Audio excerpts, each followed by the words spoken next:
because no matter what, you'll get a better nutritional diet out of this. And I'm like, Awesome. Sweet. Awesome. So we are live, oh, and get a little bit of our preview conversation here. Thank you for being here with us. I'm Carrie Mitchell with Healing Invisible Illness, and I am so excited about today's interview. I first met Gina Bria 4 years ago at a conference, and she started talking about what she was studying with water and hydration and the research that was happening, and I completely geeked out in the moment. I was absolutely in love. I wanted to keep grabbing her and having the conversation go on and on forever. So I've been looking forward to this book for 4 years because what she was saying about hydration made so much sense to me from my experience. And it was like finally somebody is saying the things that actually feel real. So Gina, thank you so much for being here. Your book Quench has really changed the way I think about water, the way I drink, honestly, the way I eat. It's changed so much for me, and I am so excited. And I just want to kind of apologize to viewers that we've got a bit of a delay. Gina's in New York, I'm in Colorado, and so the video kind of looks a little strange. I respond to her 5 minutes after she says something. Anyway, sorry about the delay, but let's just dive in. Gina, thank you for being here. When I was kind of studying all of the resources around this book after it first came out, I ran across your TED Talk. And you said in your TED Talk that you dove into this research to solve a problem. Can you describe that problem to us and why it mattered enough to you to basically send you down this path for a number of years?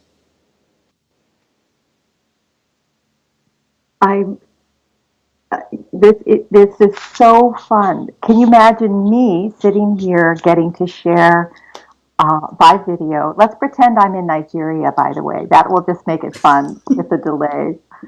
But the precious reception of helping people come to the knowledge that 8 glasses a day isn't a sensible way to approach hydration. And the simple question I asked was, what are the most extreme situations of dehydration? Must be desert communities. And they don't drink 8 glasses of water a day because they don't have it. So what's their strategy? And it was a very simple question. And it's the kind of question that we should be asking ourselves, like, hey, wait, is this working for me? Right. And I think if we understand ourselves as a beautiful ecology, each one of us is our own unique ecology inside and outside. And then we start asking ourselves, well, what makes me feel really lively, alert, juicy, wonderful?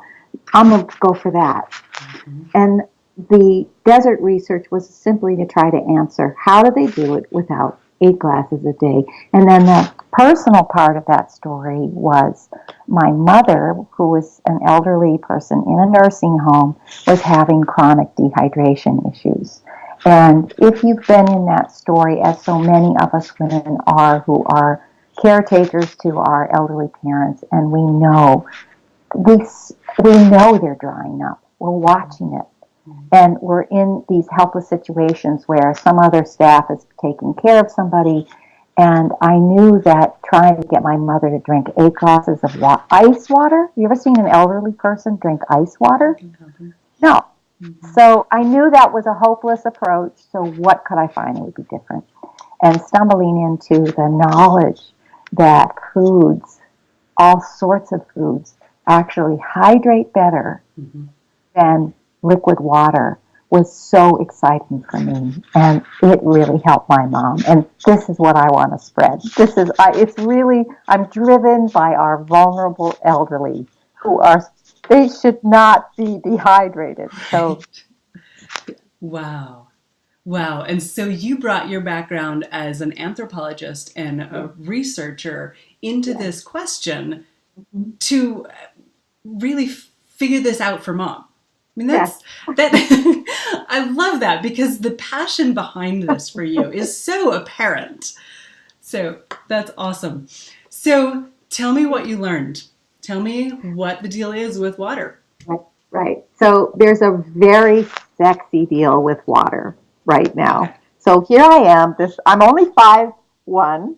I got my little mom over here. I've got all this desert research over there. I'm finding out that they're using things that have cactus gel, aloe. They use roots. They use mucilaginous plants.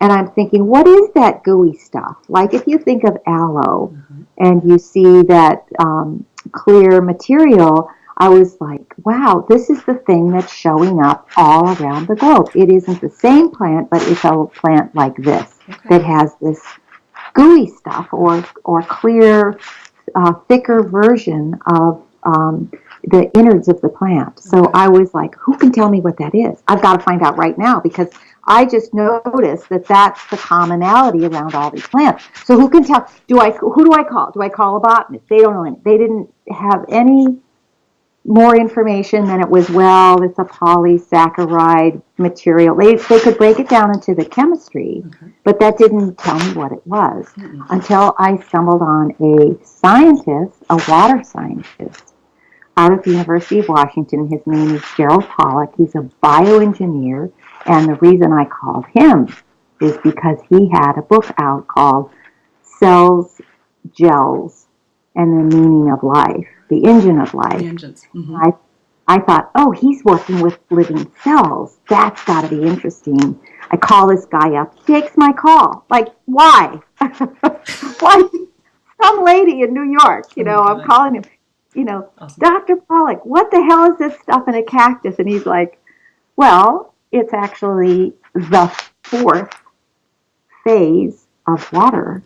It's water. And I'm like, wait a minute, how can it be? What are you telling me? Are you Exactly. telling me that's water in a plant like that? It Mm-hmm. doesn't look like water. Mm-hmm. And he's like, well, it's because it's changed state of water. It's on its way to becoming like an ice crystal, but it's not yet there. So it is more gel-like. Okay. And this gel state of water turns out to be the kind of water inside our cells. Wow. Wow. Also the kind of water inside of plants. Wow. Wow. The direct match between the molecules in plants Mm-hmm. and the molecules inside our cells. Wow. It isn't going through the liquid stage. It's direct receptor, if you want to call it a receptor, which means that it goes into our cells without having to do any translation work, and therefore less is needed, key point, to hydrate better. Right. Oh my God, that is so amazing. So yeah, I'm like, what are you saying to me on this phone right now? And by the way, what do you know about hydration? I don't know anything about hydration. Lady, I just discovered there's a fourth stage of water. Isn't that enough for you? And I'm like, no, no. Flying to New York, we're going to talk. He's like, I don't go to New York. I'm on my way to Copenhagen. I'll stop off. And he said, well, I only speak in front of groups of 30. I'll have 30 people there. I will. I'll get 30 people. I'll hire my building, my neighbors to come and listen to you. oh my God. Wow. And so I was reading his research had been going since, gosh, I think 88, but he published the cells, gels, and the engines in 01, and then he published the fourth phase of water book in 2014.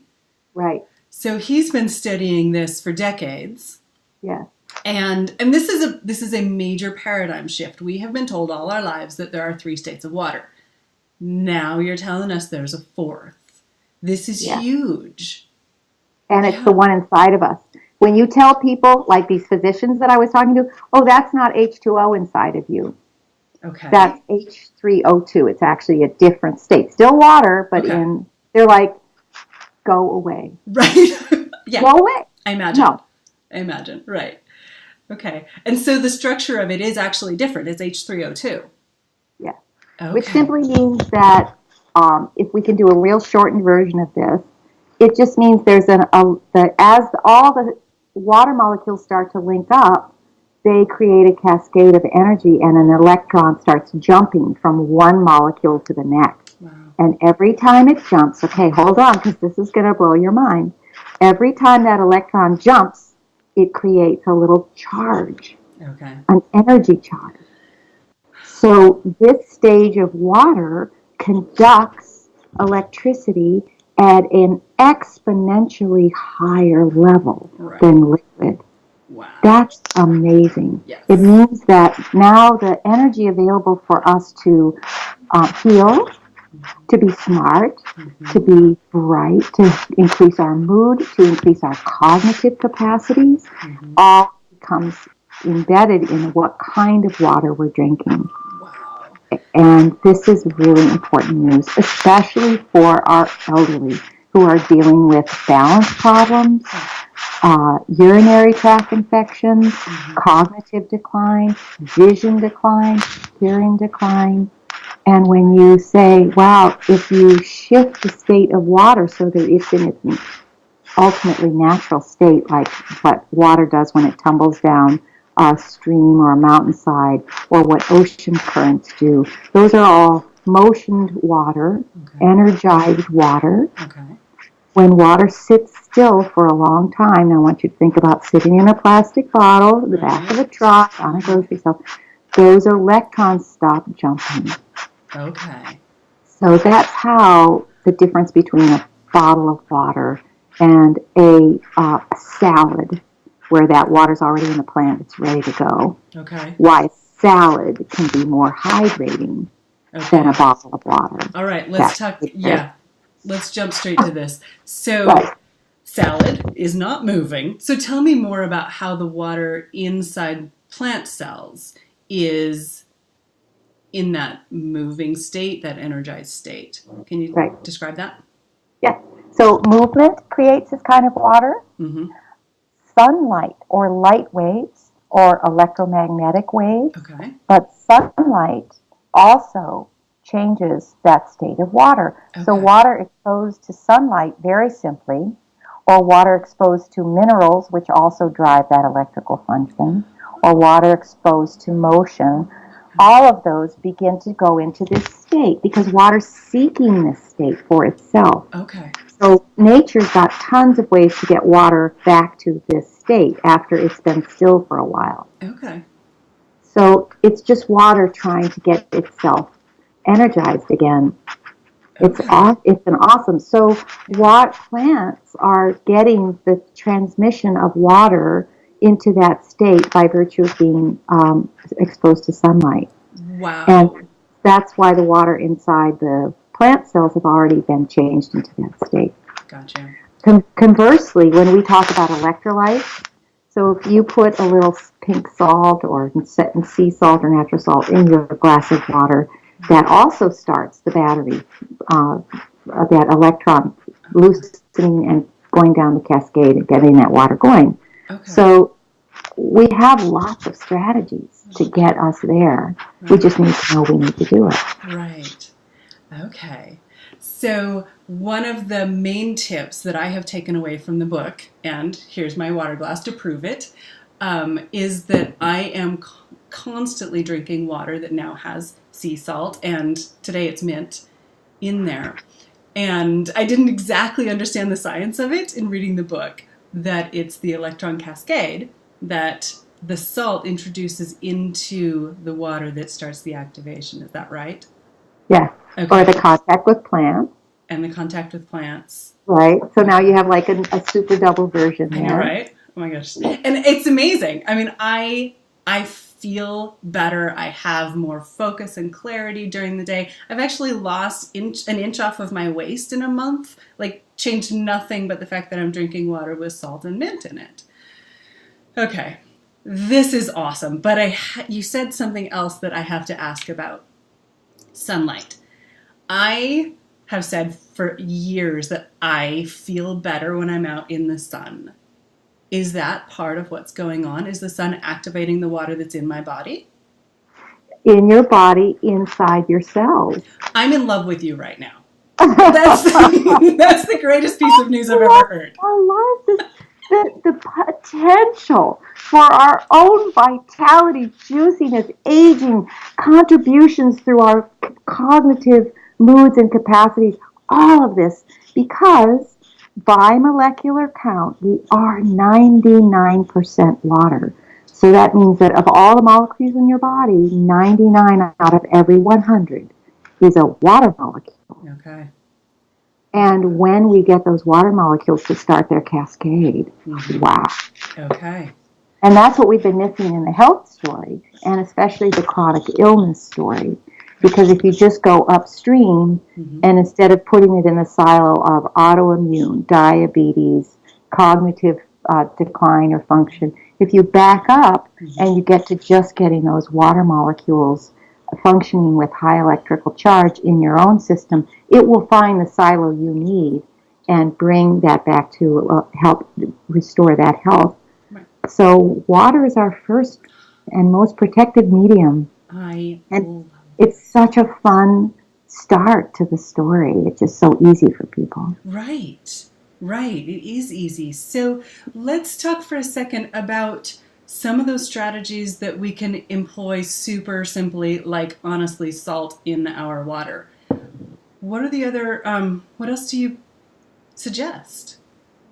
Well, first, I always travel with either a little baggie or a little bottle of salt. Okay.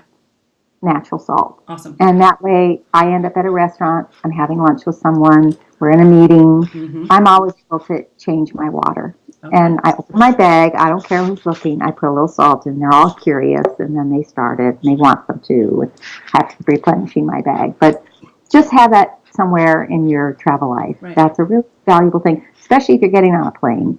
And you know they're going to bring you the water bottle, but it won't be what you need in that moment.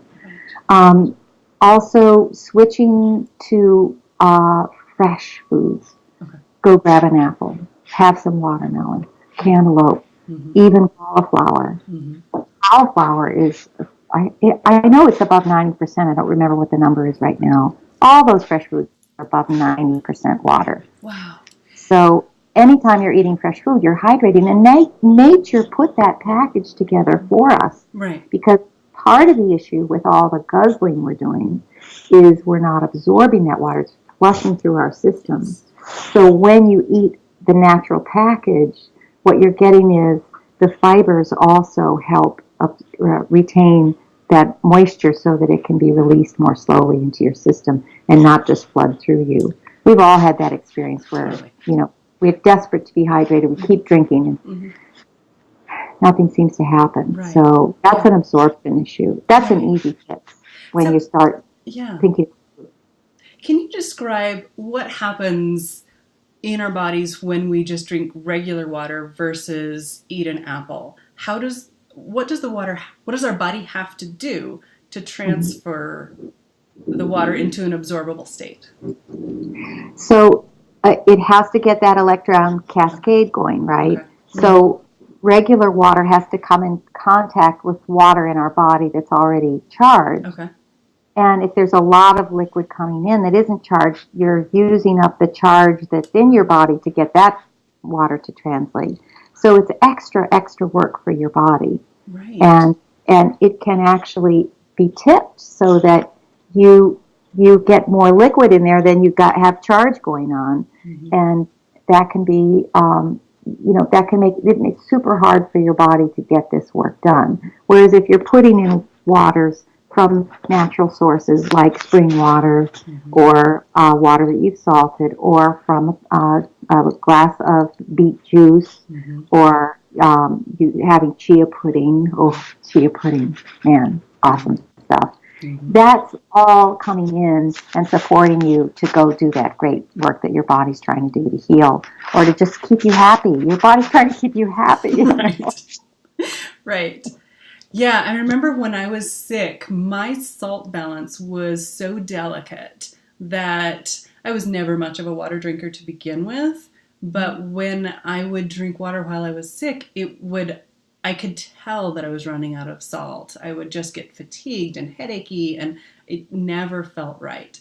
So it makes sense to me now that the body has to exert extra effort to turn that water we're drinking into a thing it can use. Yeah, a form it can use. Right. Wow. And it doesn't mean you have to put salt in every glass. Right. I do.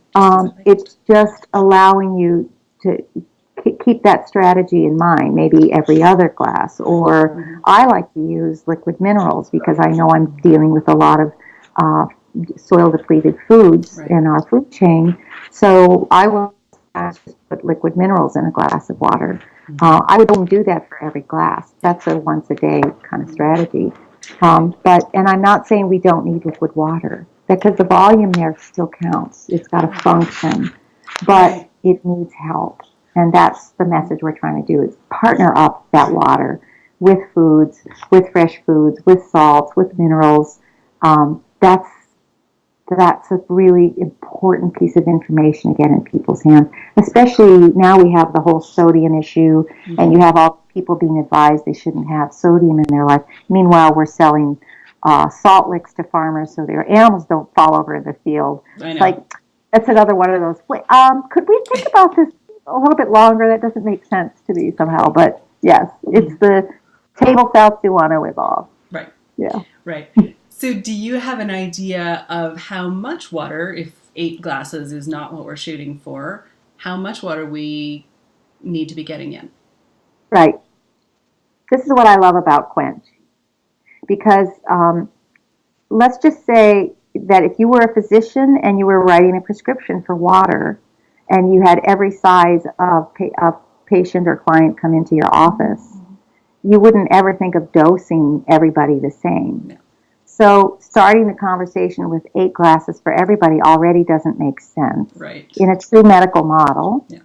So now you want to say, well, how would a person find the level for themselves? And that's why we created this 5-day plan. Okay. So that you could start this process to find out for yourself how much fresh food, how much liquid, you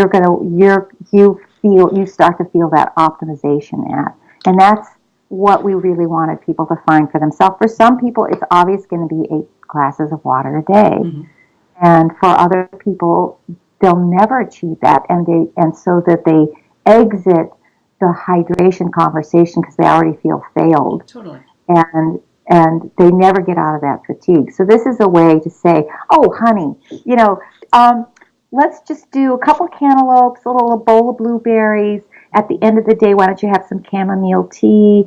Maybe toss a little glass there in the morning when you have some lemon in it or some apple cider vinegar. Let's see if you can achieve hydration that way. You've already taken the problem out of their mind. Right. As I've got to have 8 glasses a day, and they're already walking into the story feeling like that's never going to happen. Forget it. Right. So this is a great way to start the conversation at a different place and help people believe they're going to spot that they suddenly have energy. They're not fatigued. They're sleeping better. Their joints move. Their hair looks good. Their eyesight improves.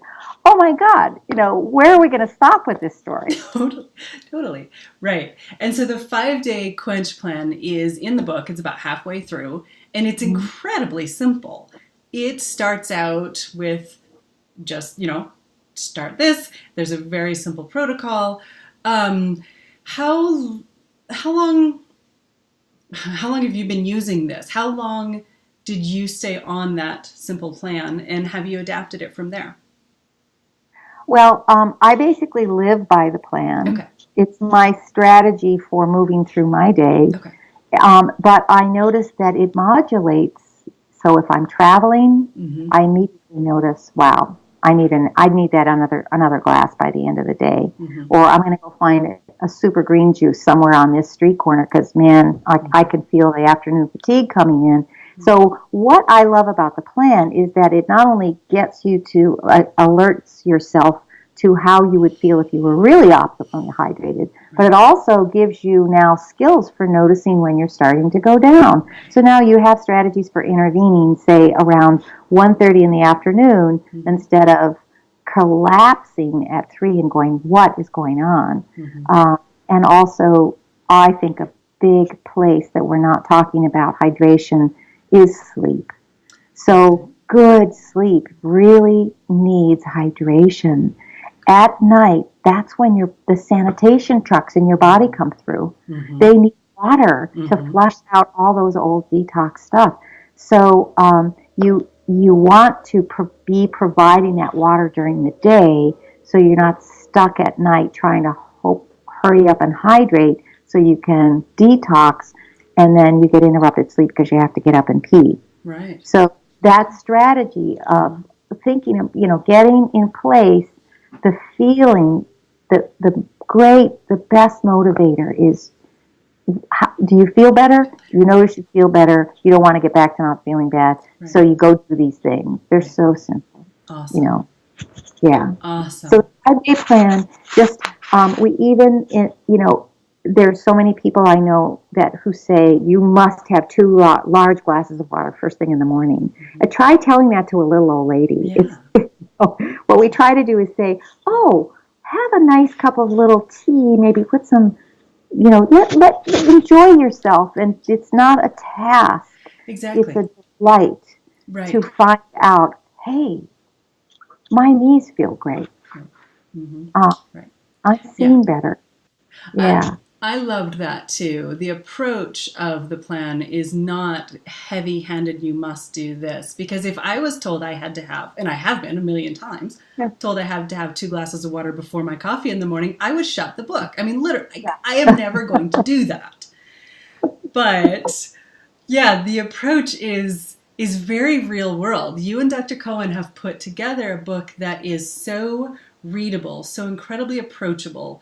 The science that you've named today is a little more in depth than some of the science in the book. So it's not like it's not off-putting, and it is so easy to step in to just trying it. I love it. I'm so thrilled with it. Okay, thank you. There is, however, another aspect to all of this that you haven't talked about and that I still don't fully get, which is the movement piece. So can you talk to us about how and why these micro movements are important as part of the equation? I can't wait to have this conversation because this is the really fun part, right? So we get the water in, and that's the end of the hydration conversation. That's where everyone thinks it stops. Totally. Mm-hmm. Well, in the past, we've only thought that the way water gets to the other part of our body is through osmosis. Okay. But it turns out that there was a major breakthrough in 2015. We had a beautiful French surgeon who was doing hand repair at the most delicate level, and he finally decided to stick a live camera, under the skin so he could see what he was doing even better. And it was full of blood, so he couldn't see anything. So he said, hey, put a tourniquet on that. And what got revealed, because it wasn't covered up by red, was this exquisite network, like a spider web, that is shot through our entire bodies. This spongy, spiderwebby, cobby material called the fascia, or the connective tissue. So first of all, no one even knew that stuff was so important, and what he filmed. And we have to make the link so your audience can go and just watch like 21 seconds. You actually watch water droplets going down these spiderweb strands. It is the irrigation system, the drip irrigation system of the body. We have no idea. Wow. It is the major way that water gets to your tissues. Okay. And it's run through a hydraulic system, a very simple, I love the body, I love nature, but when you move, you're squeezing that system, and you're pushing water further and further into your tissues and your cells. Wow. So if you're not moving a lot, or moving, even more importantly, not just a lot of moving, but moving in ways you don't normally move. So if you're just doing your linear exercises, and you've done no rotations, you've done no 360 movements where you're actually twisting and turning, there are places in your body that aren't getting the level of hydration that can really give you that full rotation, beautiful mobility, just keep us going till we keel over it when we're 102, and we've just picked all the leaks in the garden. That kind of mobility. Right. So it's That we actually see in longevity cultures. So it's essentially a mechanical hydraulic pump that moves the fluid through our body. It's not magic. I mean, I always figured it was like magic, like blood. Right. Where was that information when we needed it? Right. Oh my God, this is amazing to me. I am so absolutely fascinated by this conversation. Okay. I love it. Oh yeah, Carrie. So what kind of movements does that mean? The rotational twist, moving in different patterned ways than normal. Right. So you want to be very alert to the fact that I haven't really done any shoulder movements lately, especially because most of our movements are about the keyboard. Totally. One of the things I really love to share with people, one of my favorite tricks is when I'm on my cell phone, I do counter moves to my keyboard life. So I use my cell phone time to get myself in other positions, especially over my shoulder, my chin over my shoulder. I'm just talking away, and I'll move the phone to this side, do a couple circles, and I'm busy doing my work, but I'm also now have moved a lot of fluid into places that would be stagnant otherwise. So I'm always looking for my opportunity during the day to get myself in little wiggles, sexy movements.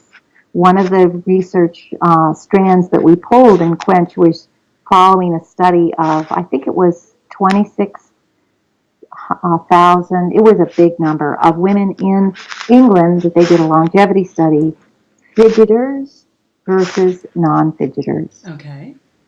Really simple study. Yeah. The mortality difference was eye-popping. Oh my God.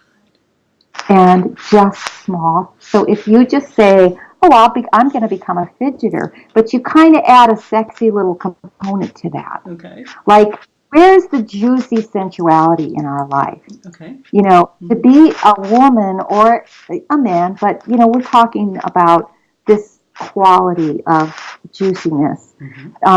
Just to be a woman in a little bit of motion often is so interesting and attractive. And if you have a particular message you want to share, you want to care for people, you want to send vibrational healing out, you're just going to be a person who's just slightly in motion all the time. And then actually when you are starting that kind of living, you notice this quality of life in yourself.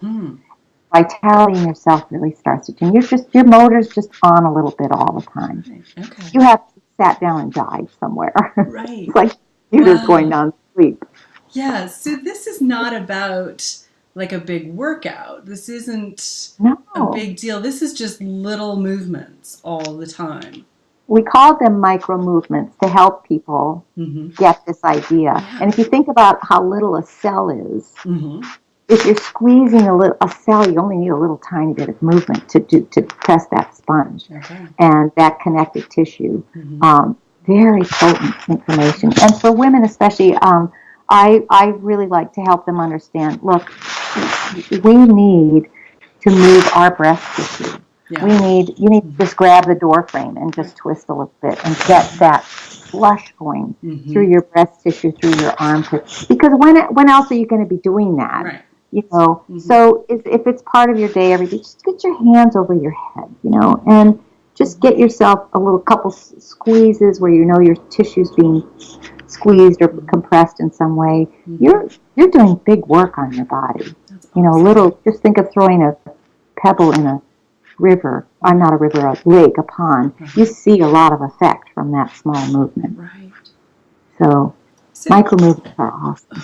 Would it be appropriate to suggest that where there's pain, you know, I store pain here in my left shoulder, that's one place to focus on specifically with these little movements? Okay, so I'm going to share a movement for you. Okay.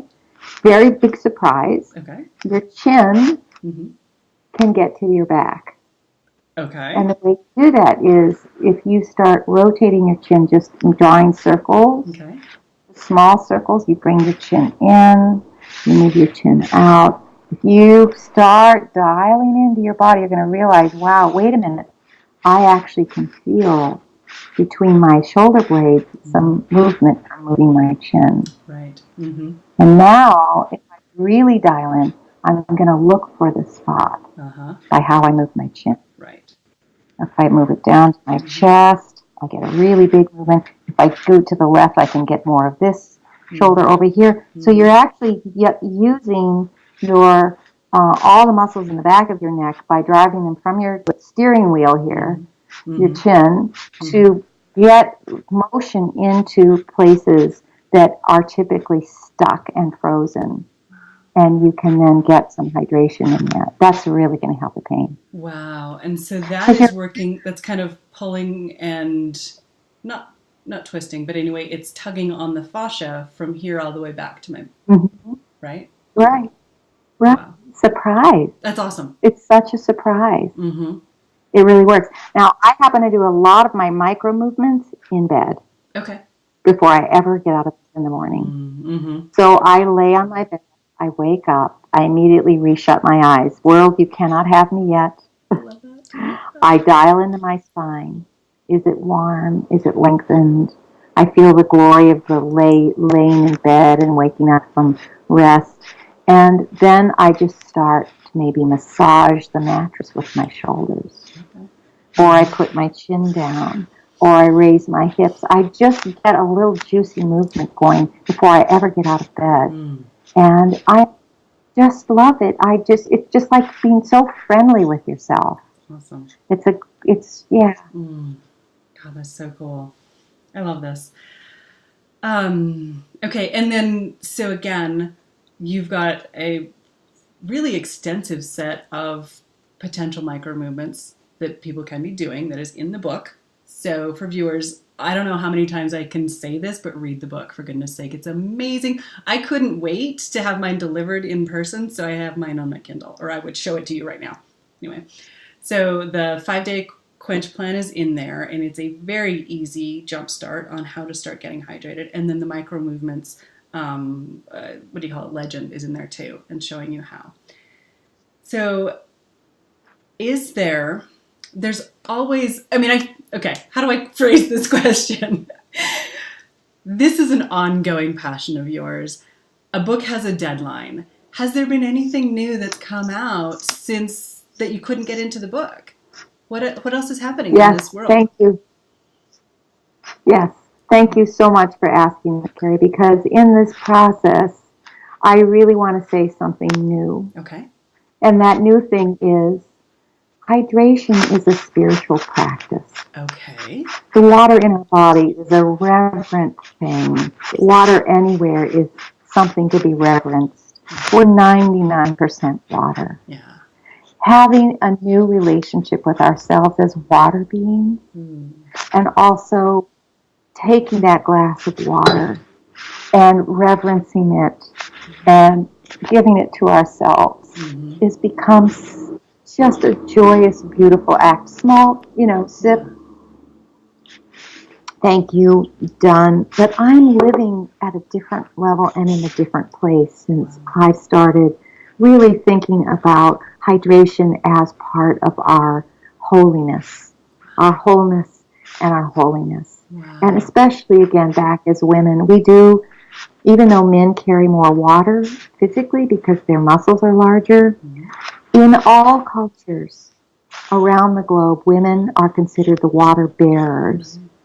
And there's something to tap into there, a kind of cognizance that we are the water bearers. That's a life bearer.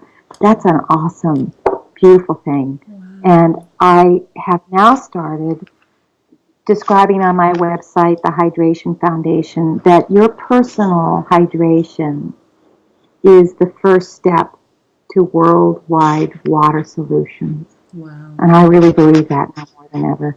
The way we drink, the way we hydrate ourselves, and our cognitive power, our ability to go out and contribute to the world, not guzzling 8 glasses of water a day, which is a kind of a wasteful way to think about it, if you think about it. But now we become the point, the starting point of water solutions. And I just love that. That's awesome. Gosh, that is so wonderful. I love it because it's another avenue to be mindful of what we are and the interconnectedness, and how really quite similar we are to all of the organic matter, plants. Yeah. God, I love that. Yeah. Wonderful. Thank you so much. Is there anything else that you would want to talk about? We do have time to talk about sound if you want. It never ends. I know, so right? Oh my goodness. I have been now investigating and working with scientists who are looking at how sound vibrates the water inside our cells. Okay. So this is brand new research. It's coming out of a physics lab in the UK, John Stuart Reed. There's a number, the science itself is called cymatics, and that's SYMATICS. Cymatics is the science of water resonance across the cell membrane and water inside our bodies.